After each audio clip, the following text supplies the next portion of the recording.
Okay, so this is the second Mises Caucus business meeting of May. It is May, right? Yeah, sorry, it's been hectic and I am totally out of it. But luckily, Drew is here to carry all of the weight.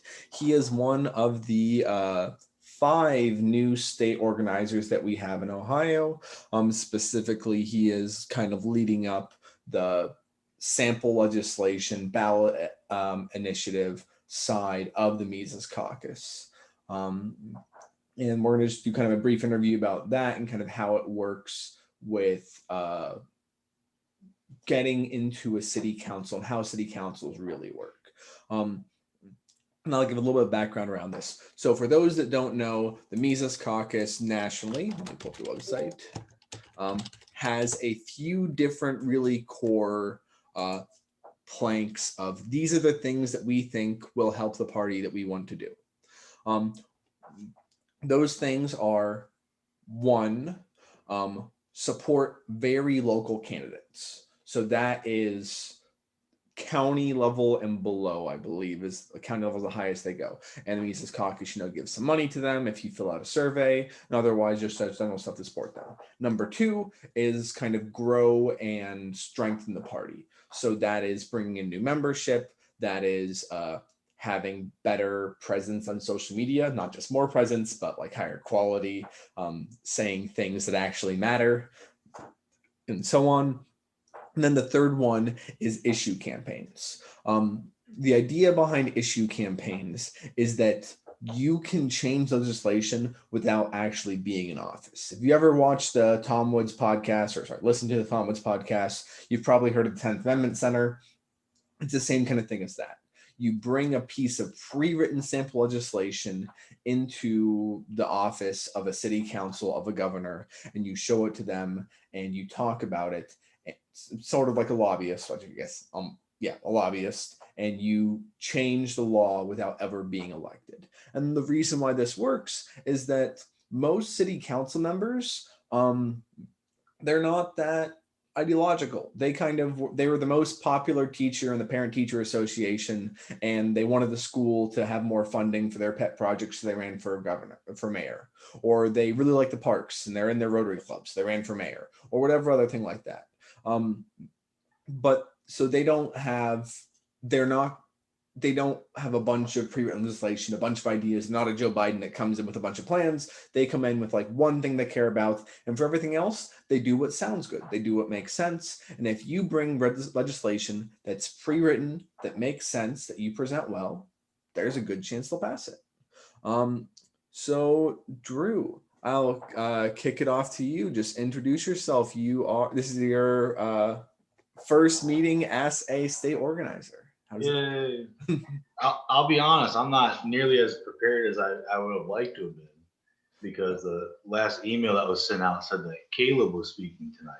Oh, I thought I got replaced, which I'm fine with. I'm sorry. So Caleb is also a new organizer, and he is for issue coalitions with other groups, and that was entirely my bad.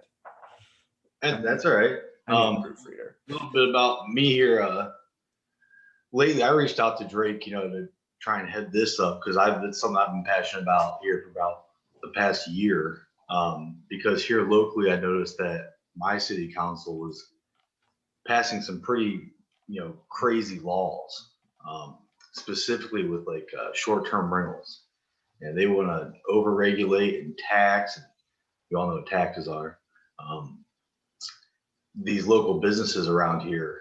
Then I started going back and seeing how it originated. So I started watching all these old city council meetings, and I'm like, oh my God, I don't think anybody knows that this stuff happens. So I started paying attention to all their city council meetings and all their other meetings as well, and just getting involved with that. So I urge you all to pay attention to your local city council, because I highly doubt you know what's going on. And Drake's right. Most of these people, at least in my city, I went back the last 8 elections. We have 7 seats for council. In the last 8 elections, only one time did somebody run opposed. Really? Yes, only one time in 8 election cycles, which is crazy. Wait, for 7 spots, so that's what, 56 elections. one opposition. Correct. And one of our ward spots, because we have 5 wards and at large and then a president, one of the ward spots, they had to solicit somebody just because nobody stepped forward to do it in the first place. Are the races partisan or nonpartisan in your city? They're nonpartisan. Yep. That's the other thing is Libertarian Party in Ohio has lost ballot access. It is 95% the fault of John Kasich, who was terrible in many, many ways. And one of those ways was that they created a law specifically to screw over minor parties to help him do better when he ran for president. And because of that, then the Ohio has lost ballot access in Ohio. And then obviously if we had gotten like enough votes, it could have held on to it, but we didn't.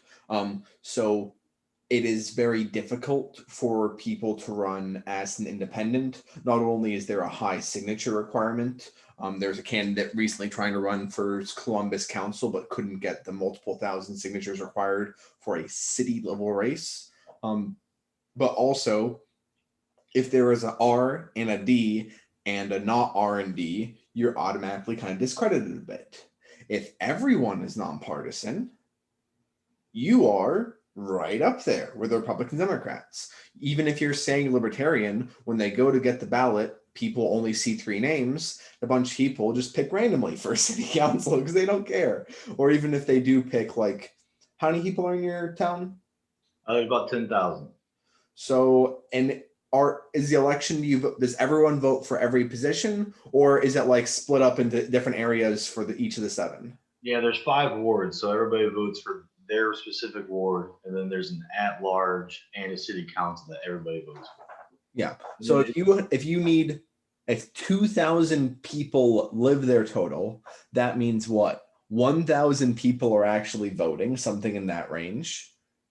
You can talk to 1,000 people over the course of 3 months. Easily. Yeah, I mean, like that is a position that you can take. Yeah, and it's very easy to take. I mean, like for our wards, I think it's like you need 52 signatures to get the petition to be a candidate. I mean, even the at-large and council president only 150 something. Yeah, so it's not hard, and especially when these people are running unopposed. And if you pay attention, because I pay attention to my council, various cities that neighbor us, they're all passing these, draconian laws that are overreaching and overbearing. And honestly, most of them don't have, any opposition. So just showing up and taking your chance to speak against these things can mold them. Like they're probably going to pass this one for transit rentals in my town next week, but I've been fighting it since June. So I've postponed this for almost a year, and they've changed it substantially. I mean, they had these crazy civil fines. They wanted to fine people $500, $1,500, and $2,000 for 1, 2, 3 infractions. And if they found the infractions bad enough, they could levy all 3 of those fines on day 1. So what is it for? I'm sorry? And what were the fines for? Like, what was the law about? It's for transient rentals. It's for short-term rentals. So if someone had an Airbnb that didn't know about this law and just posted an Airbnb, they'd be fined $4,000. They'd be fined probably $500 just for the one, just for not knowing. But if it was like a bigger one, you're saying they could like first time around be hit with all 3 fines. Correct. So in the course of 10, and then there's also a $100 criminal fine. So if you had these 10 days, and it was every day, they would fine you until you fixed it.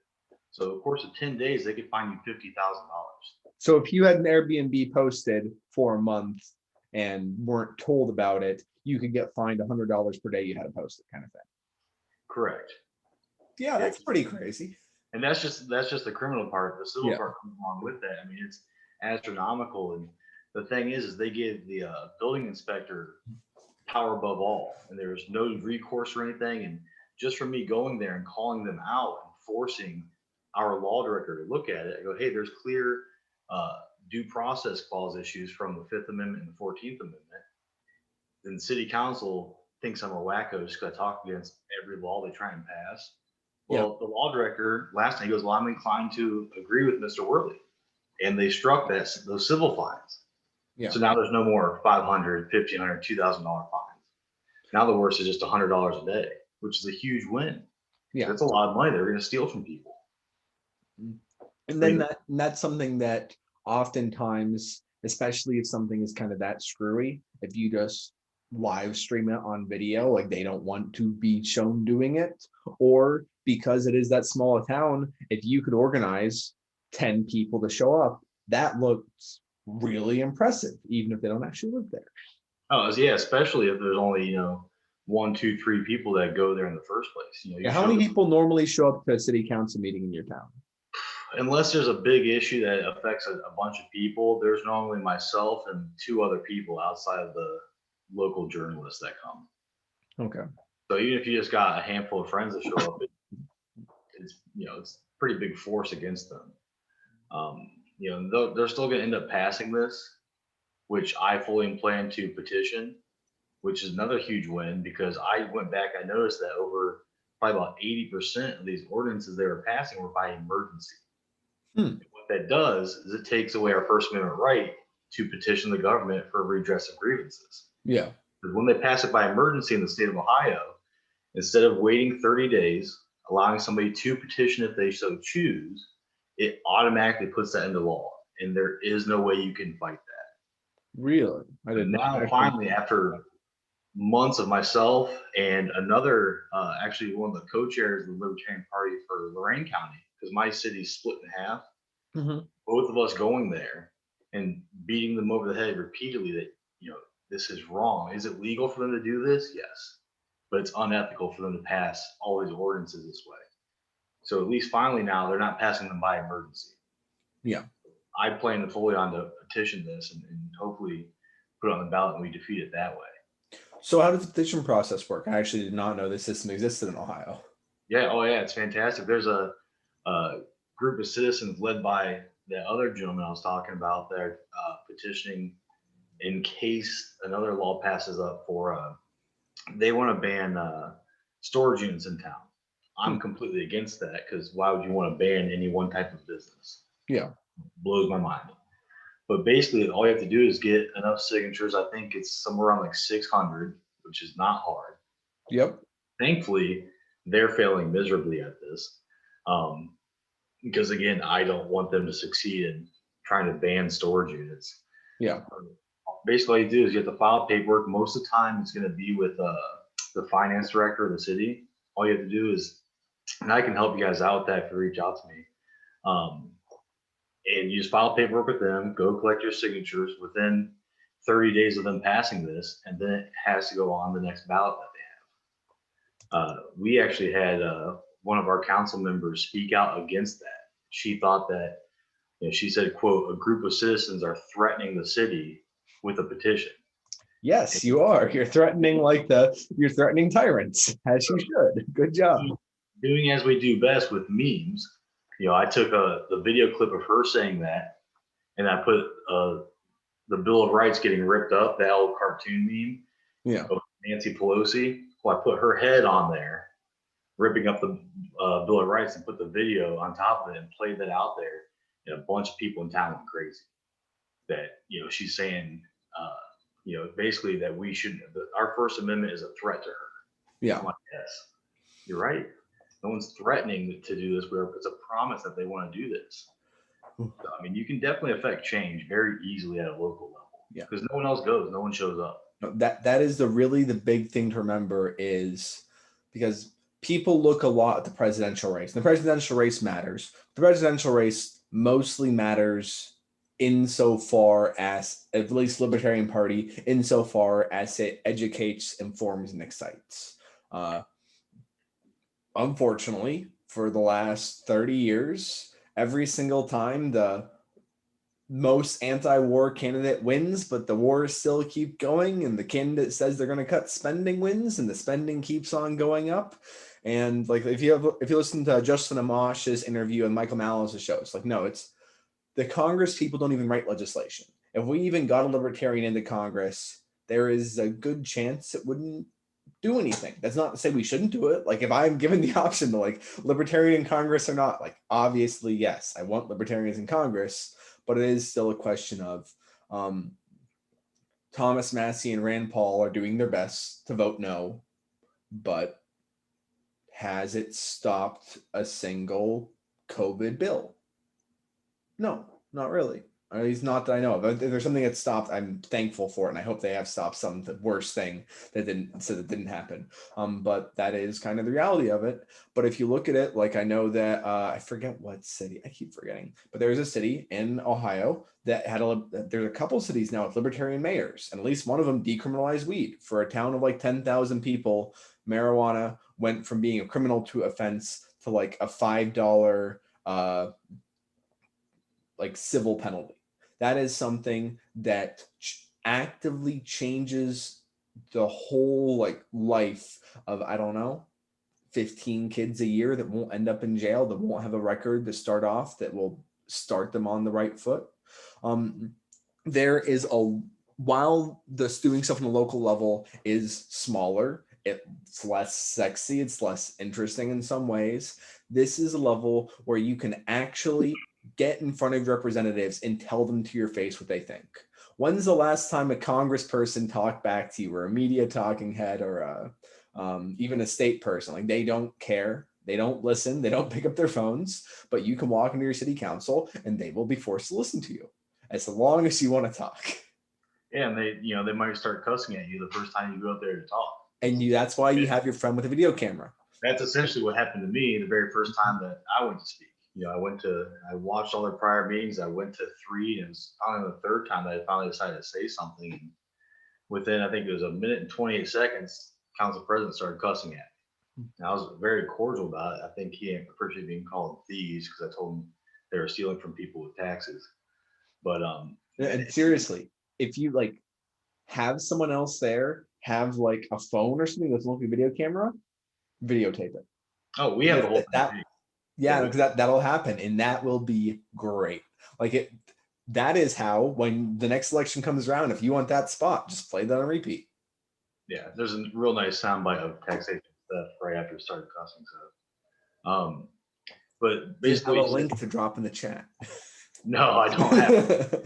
I'd throw it up on YouTube to show like 1 or 2 people that ask about it, and I'd take it right back down immediately, just because I don't like being out there in the world, even though I find myself doing that more and more. That's fair.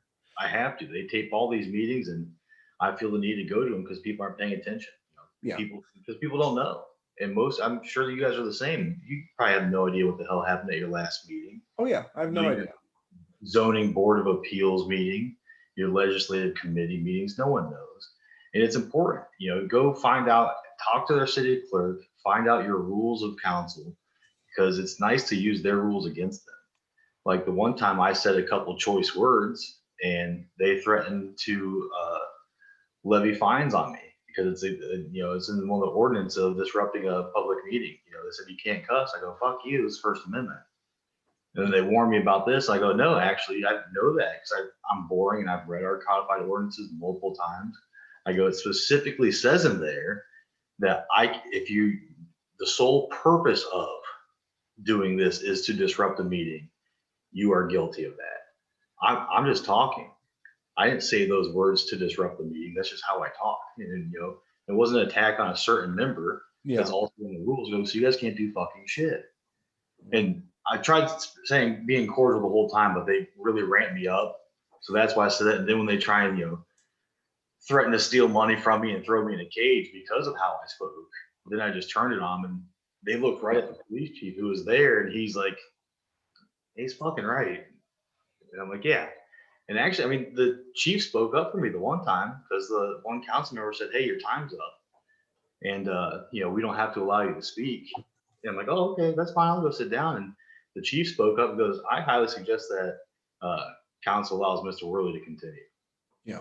And they did. I spoke for twice as long as I was supposed to. Yeah. And then also, how to say this, sometimes you will be in this situation where you are antagonistic to them, which is like, if they deserve it, you should be. But there are also cases where they could like you. There are cases where it's like, hey, if they just like you, find you nice to talk to, and you suggest things, they'll listen. Like, that is something where you can if local races are relatively easy to win, but even without running, you still can have this massive influence. Yeah, I Now, made it real quick. I made it a point this last week to go up twice during the meeting and say that for the, I actually agree with our council president, which everyone knows me and him go back and forth, because there is a rare time that we agree. And then the second time it came up, I'm like, oh shit. I'm like, I gotta go tell these people I actually agree with them, just because I feel bad. Because I'm always feel like I'm beating them over the head. And yeah, at first they just thought I was some dumb chubby schmuck with long hair and a big beard, because my hair was out to here. I had a big beard, Drake remembers, in a Hawaiian shirt. And at first they didn't understand the Hawaiian shirt, and the police chief told them so. But now they yeah, know what the hell I'm talking about. When I'm referencing case laws and stuff, they don't think I'm just some wacko. And you have to email them these things. You have to show them, and that's how the legislation stuff works. yeah. Go to them. I mean, obviously you can do it there that night, but send it to them ahead of time. Say, hey, I think you guys should do this, or even repealing certain legislation that's on the books. Yeah. But you can get fined $100 if you spit on the sidewalk in my town. Yep. Do I think people are just going to randomly go spit on the sidewalk? No. But should you steal $100 from somebody if they happen to spit on the sidewalk? Absolutely not. Yeah. And this is stuff, some of it sounds funny or like a joke, but this is something that really does affect a lot. Like there are cases every year, if you go to Reason Magazine and look, you'll find this stuff about the person that was fined $100,000 and lost their house because they didn't mow their lawn often enough, or because they had a flag in the wrong place, or all this kind of stuff. And then I'm going to really fast look at the couple pieces of sample legislation the Mises Caucus is pushing right now, and then we'll just open the floor to questions.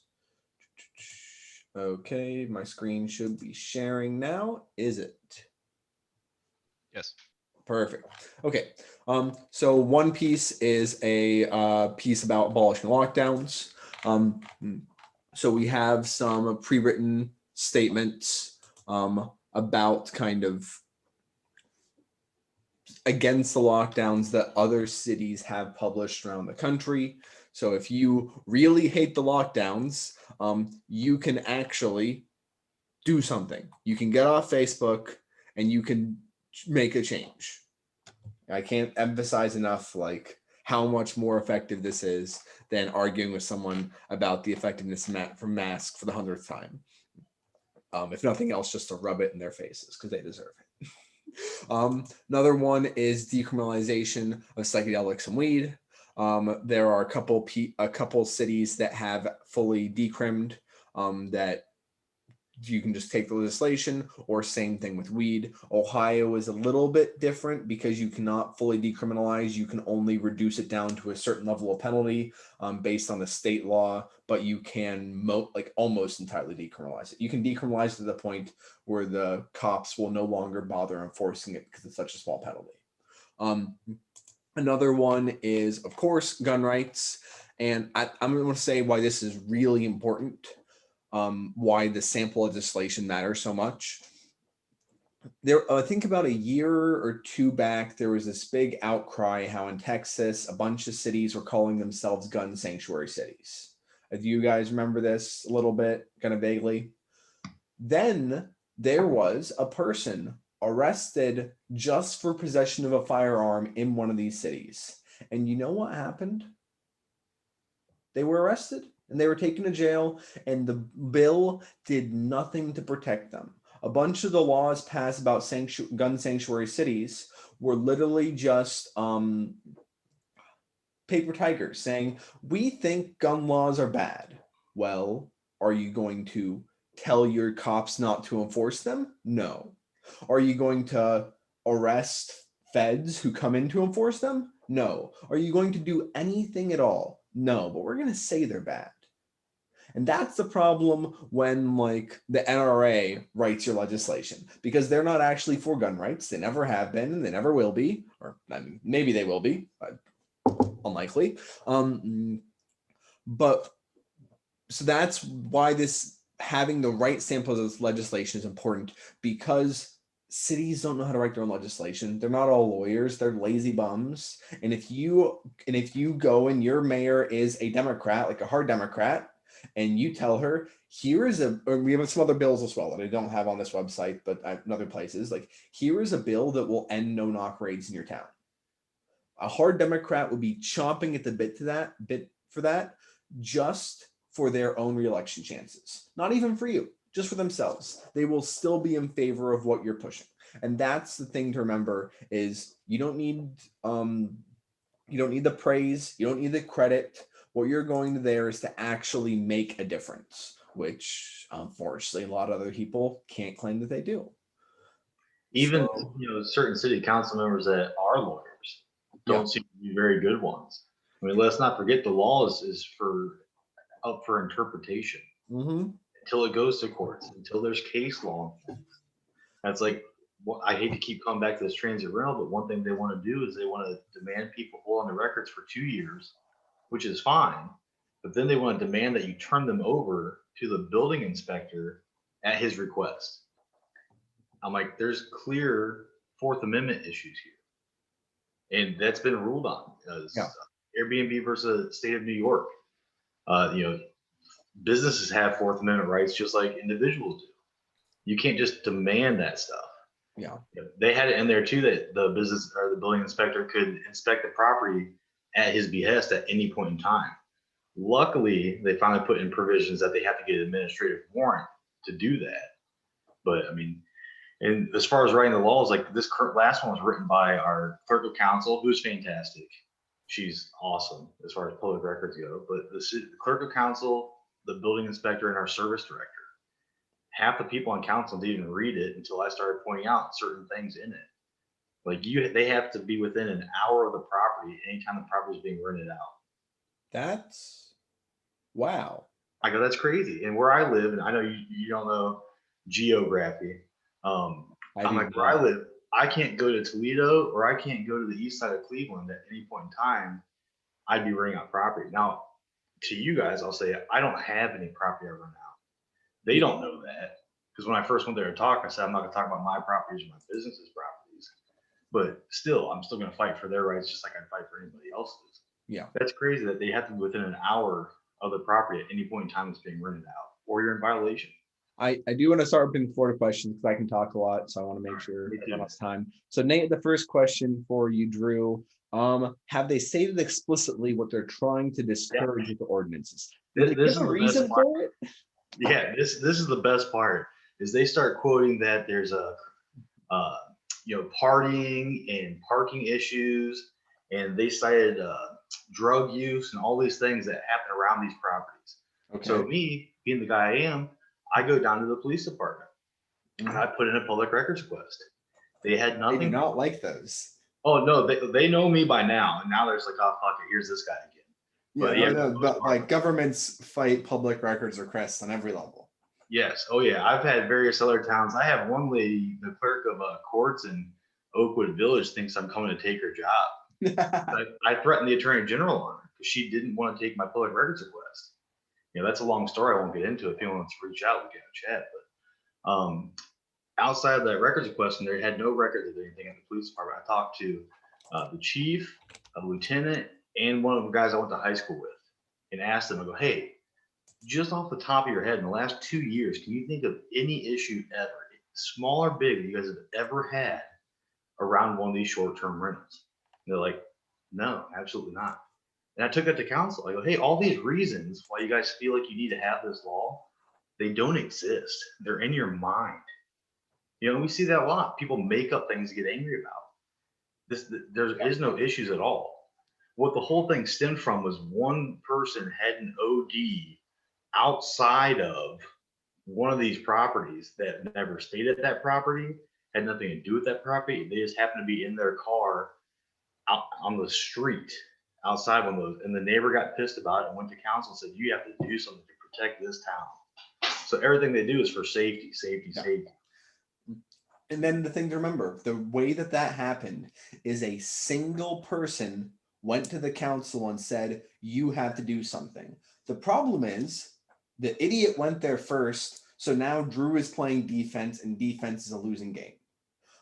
But if Drew had gone there first years ago and had said, we need to legalize weed in this town because the cops are harassing young black men, then there would be no defense against Drew. And even if there was, no matter how hard they tried, Drew would win and weed would be decriminalized there. And that's on our to-do list too. I would like them to decriminalize all all drug laws, but I know that's a big bite to ask. Cities are doing it. Cities are doing it, and it'll spread. Give it a year or two. The war on drugs is finally, the drugs are winning. I'll put it that way. We'll start with marijuana and your psychedelics, but 2 years.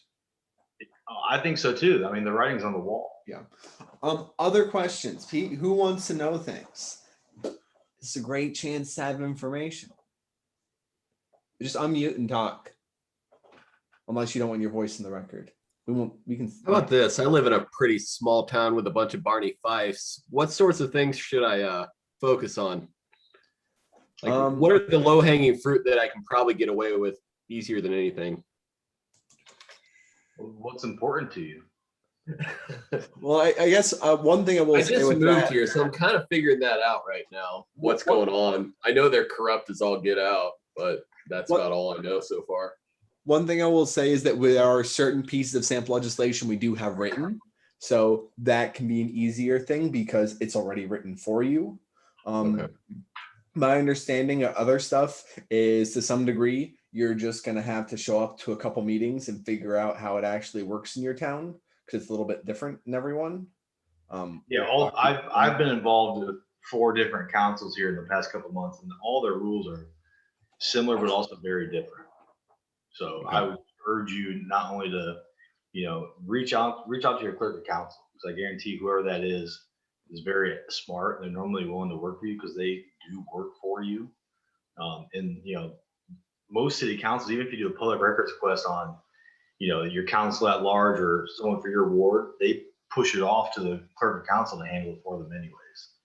But know the rules and pay attention to what they've done. Go look and see what they've done, and fight against stuff that's on the docket coming up.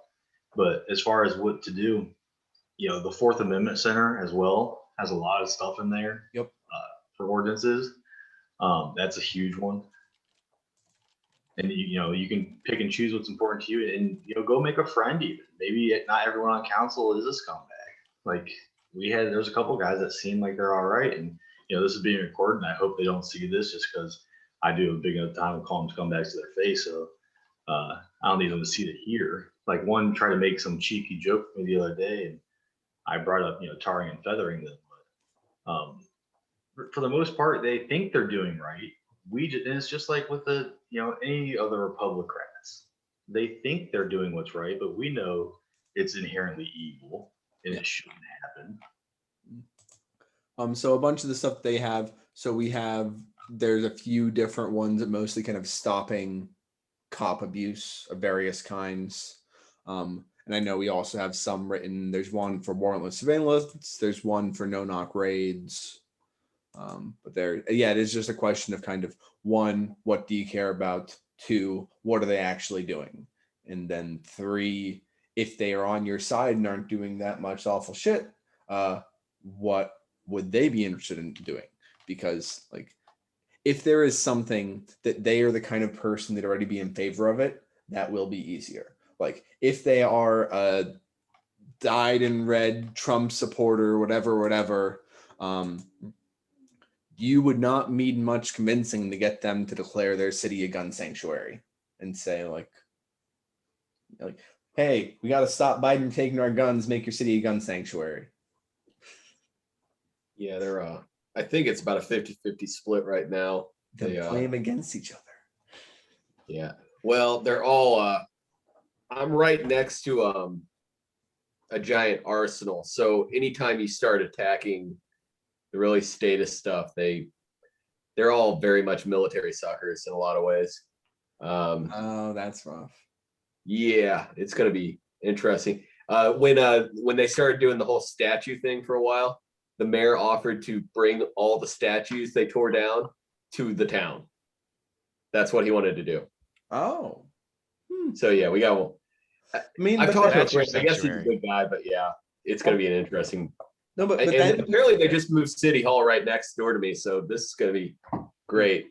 But then you might at least be able, like, you probably then can't do much of like the weed stuff, but you could if they claim to be for the Constitution, which all the military folk are, you can probably do the gun sanctuary or the ban wireless surveillance. Like, tell them you don't want to get wiretapped like Trump was. I don't know. But there's always a way to sell it, and that is the thing, is you're not going then to they can't sell. wiretap the terrorist. Yeah, but you're not going to sell every piece of legislation to every town, but we're better at the rights issues than they are. We're better at the left issues than they are. There will always be a couple spots where you can work with them. And the couple of spots where they're the worst, you can fight them. I think Tim might want to chime in here. Tim? Yeah. My question is for Drew, and it's in regards to if he's had any experience working with county councils. And I think that might be a good place to start, because once the whole county goes, then maybe like it's a little bit easier for, cities and unaffiliated areas to go along as well. I've reached out privately to one commissioner at the county level just because I happen to know him. I did a lot of business with his mom. I work in finance, and I did a lot. I mean, I sent his mom millions of dollars in business. So she kind of hooked us up together years ago. Actually, the last time I went to actually try to go to one of their meetings, they canceled it the day before, which seemed really odd to me, and I still couldn't get a straight up answer as to why they did that. I like to think it's because I told them I was going to come, but I'm really not sure. But no, I don't have a whole lot of experience working with them. But I do, reach out to him and have his ear and say, "Hey, I saw this is coming up. This makes sense to me." And based off of watching the voting records, it seemed like I may have had influence, or he could have already been thinking that way. And the thing is, go for counties. Just kind of remember that counties are bigger, and the bigger a system is, the less they care about you. Yeah, the harder it is to change for the most part. Yep. But the same thing, no one goes, and I don't know where you live, but no one goes to those here either. There might be 2 or 3 people at my city. In the county meetings, I think I've seen like 5 before. It's not a lot of people go to these. No one pays attention. Yeah, so definitely, like, feel free to go to counties. If you do, we will support you. Actually, I just looked up a list of counties in Ohio, the population, and there are a couple of really small counties in Ohio. Yeah, I mean, you talked about the city or the mayor in Ohio that decriminalized marijuana. I think you're talking about Cassandra. Yeah. Yeah, she became mayor because she ran unopposed. Really? I did not know. Sure. Yeah. That's why someone goes, "Hey, do you have any tips on how to become mayor?" She goes, "Yeah, run unopposed." And it's a small village that she's in charge of. But she's done fantastic things. Yeah, but there are counties like, if you happen to live in one of these counties that apparently only has tens of thousands of people, yeah, go for the county. No one's. I can bet you money that there's no more than 3 people showing up to a meeting for Hocking County. Almost guaranteed. Unless there's something really important on there that one person finds out about. Luckily, they find out about it, and then they tell their friends. Yeah. So just, it more than going for specifically city or county or whatever, pick whatever feels right to you and then just go for it. And then, because when you do it, you're going to mess up and you need to learn a bit. So that's kind of just start doing it and then figure it out later. Learn on the job. Or learn with Drew's help. So Drew will be available for anyone that needs help and has questions down the road. Sorry, Tim, I cut you off. Yeah, I guess my concern is like if we go at cities first, counties still usually have jurisdiction with sheriff's deputies. Yes. In all of those cities. Yep. So if a county is a relatively easy win, it might be a good idea to go after legislation changes or I don't. statutory changes at the county level first, and then maybe everybody else will follow. That might.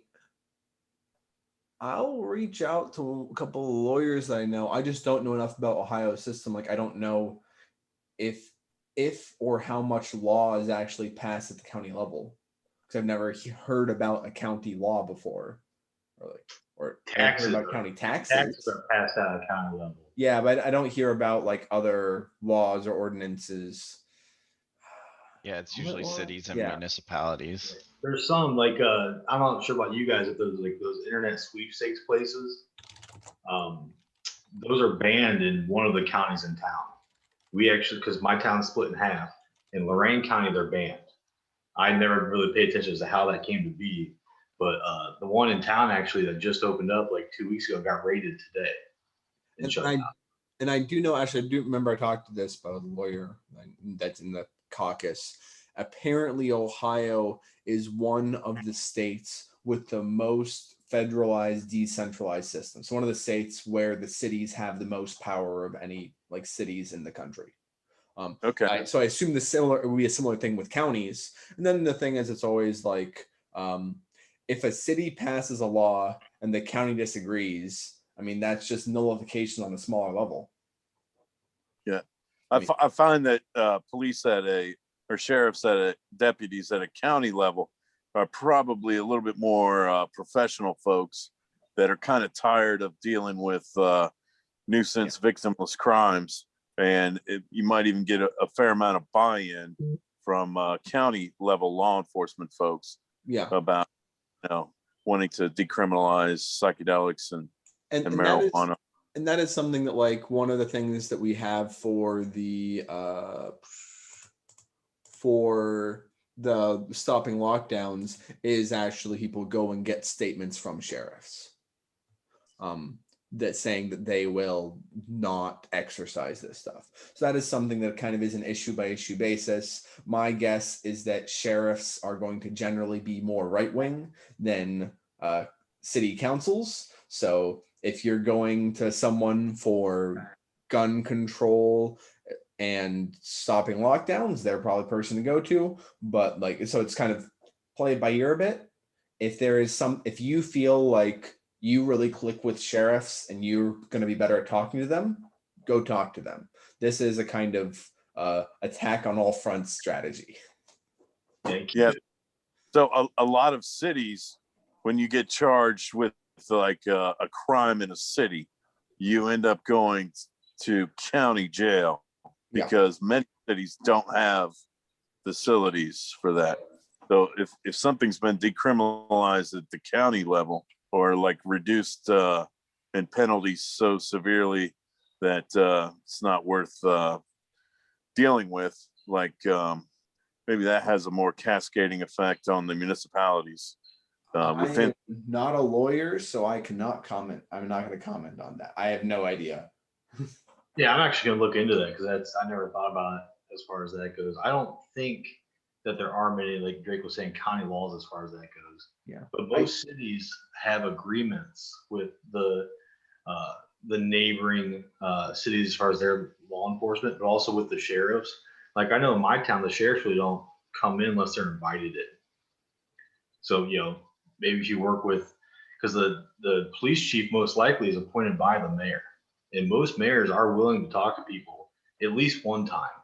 If your meeting's really bad, he's probably not going to do it again, or she.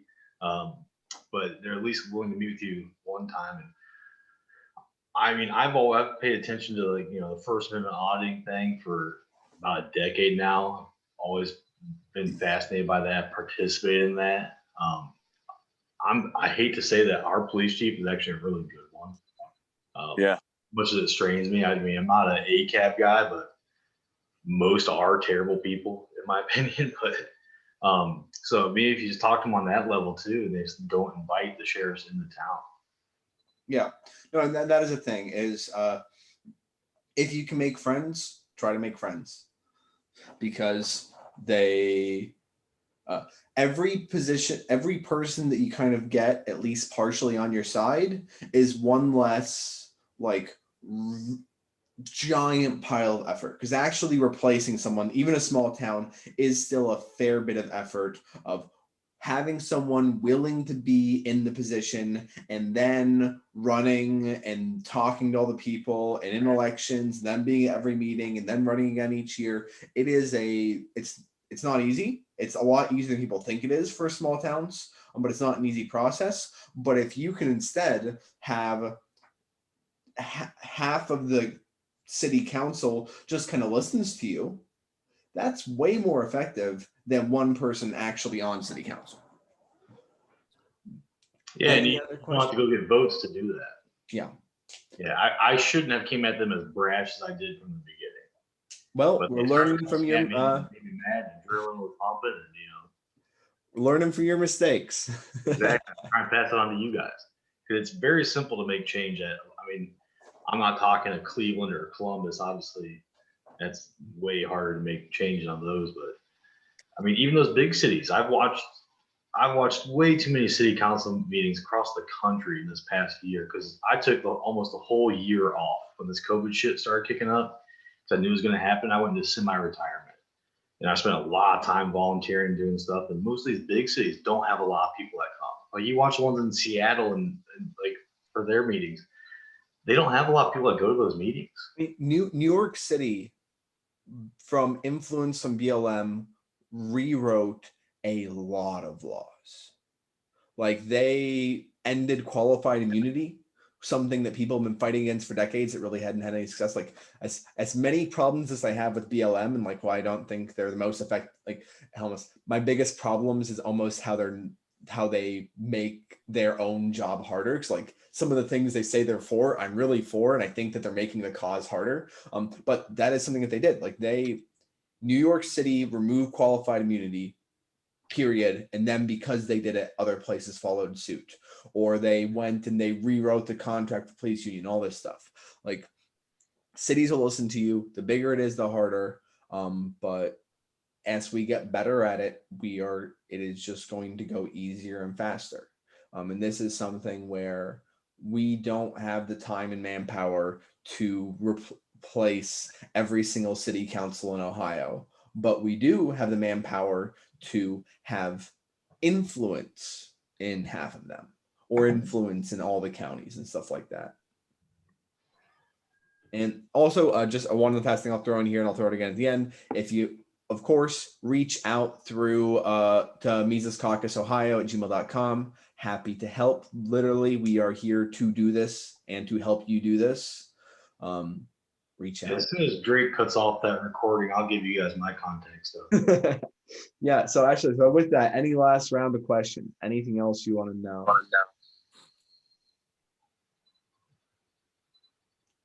Okay, and then if that is it, once again, reach out at any time. Drew is a organizer for us, so any email that you send to the main Mises Caucus Ohio Gmail will find its way in Drew's folder if it is supposed to go to him, and he will be happy to talk about this stuff because we want to fucking end the tyrannical state.